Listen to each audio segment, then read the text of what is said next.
নমস্কার বন্ধুরা। রোজ রোজ রুটি সবজি খেয়ে কি বোর হয়ে গেছো? তাহলে সকাল বা সন্ধ্যেবেলা টিফিনে হেলদি টেস্টিভাবে এই রেসিপিটি তৈরি করে নাও, কম তেল বা কম মশলাতে। আর খেতে এতটাই ভালো হয়, যাকে খাওয়াবে সেই বলবে আবার বানিয়ে দাও। তাহলে দেরি না করে চলো দেখে নিই আজকের এই রেসিপিটি তৈরি করার জন্য। প্রথমে এদিকে একটি ফ্রাইং প্যানে 2 চামচ পরিমাণ তেল গরম করে নিয়েছি। এই তেলে দিয়ে দিচ্ছি 1/2 চামচ গোটা জিরা, 1 চামচ চিলি ফ্লেক্স দিয়ে এখানে 1 কাপ পরিমাণ জল দেব। জল কিন্তু খুব বেশি দেওয়া যাবে না, একদমই যতটা দিলাম ততটাই দিতে হবে। এবার আমি এখানে দিয়ে দিলাম পরিমাণ মতো লবণ আর বেশ খানিকটা দিয়ে দিলাম ধনেপাতা। যদি তোমরা এখানে 1 কাপ পরিমাণ জল ব্যবহার করো, তাহলে তোমরা এখানে 1 কাপ পরিমাণ সুজি ব্যবহার করবে। তো আমি এখানে 1 কাপ পরিমাণ সুজি নিয়ে নিয়েছি। সুজিটাকে খুব ভালো করে ছড়িয়ে দিয়ে এবার একটু মিশিয়ে নেব। এই সুজিটাকে কিন্তু খেয়াল রাখতে হবে যেন একটু দানাদার থাকে, তার জন্য এখানে অল্প পরিমাণে জল দিয়েছি। একদমই নরমভাবে কিন্তু সুজিটা রান্না হবে না, একটু দানাদারভাবে রান্নাটা হবে, একদমই শুকনো শুকনো করে। তো দেখে বুঝতেই পারছো জলটা যতটুক দিয়েছি সুজিটা কিন্তু খুব ভালোভাবে জলটাকে অ্যাবজর্ব করে নিয়েছে। নাড়াচাড়া দিয়ে মিশিয়ে নেওয়ার পরে এখানে দিয়ে দিচ্ছি 2 সেদ্ধ করা আলু। যেহেতু আলুগুলো ছোট ছিল তো 2 নিয়েছি।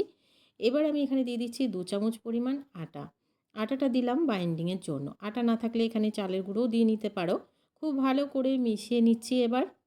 গ্যাসের ফ্লেমটাকে লোতে রেখে মেশাবো, যেহেতু এখানে জল একদমই নেই, তাহলে কিন্তু পুড়ে যাবে। খুব ভালো করে একটু নাড়াচাড়া দিয়ে সমস্ত কিছুকে মিশিয়ে নিচ্ছি। কিছুক্ষণ মিশিয়ে নেওয়ার পরে গ্যাসের ফ্লেমটাকে এবার আমি বন্ধ করে দেব। এদিকে একটি প্লেটের মধ্যে এই ডোটাকে নামিয়ে নিচ্ছি। ডোটাকে একটু ঠান্ডা করে নিতে হবে, তবে বন্ধুরা পুরোপুরি ঠান্ডা করবে না, একটু উষ্ণ উষ্ণ অবস্থাতেই কিন্তু মেখে নিতে হবে। ডোটাকে একটা প্লেটের মধ্যে আমি নামিয়ে একটু ঠান্ডা করে নিচ্ছি।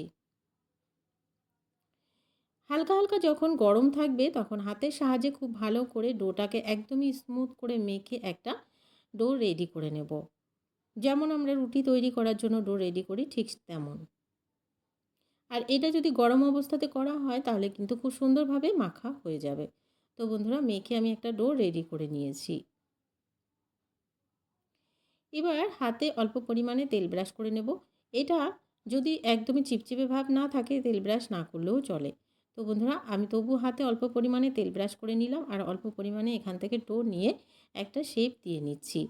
একটা আমার তৈরি হয়ে গেছে, ঠিক এই রকমভাবে সবগুলোকে তৈরি করব। আরও একটা ঠিক এইভাবে করে তৈরি করে নিচ্ছি। তোমরা তোমাদের পছন্দ মতো করে তৈরি করে নেবে। আমি একটু গোল শেপে ছোট ছোট করে তৈরি করছি। দেখতেও ভালো লাগবে আর খেতেও ভালো লাগবে। এই রেসিপিটি একবার হলেও তৈরি করে দেখতে পারো। সবসময় তো আমরা রুটি সবজি খেয়েই থাকি, ভালো লাগে না। তো মাঝে মধ্যে এইরকম ধরনের রেসিপি হলে কিন্তু সবাই ভীষণ পছন্দ করবে। এদিকে একটি কড়াইতে জল গরম হতে দিয়েছিলাম আর এদিকে একটি ছিদ্রযুক্ত প্লেটের মধ্যে সবগুলোকে আমি সাজিয়ে নিয়েছি।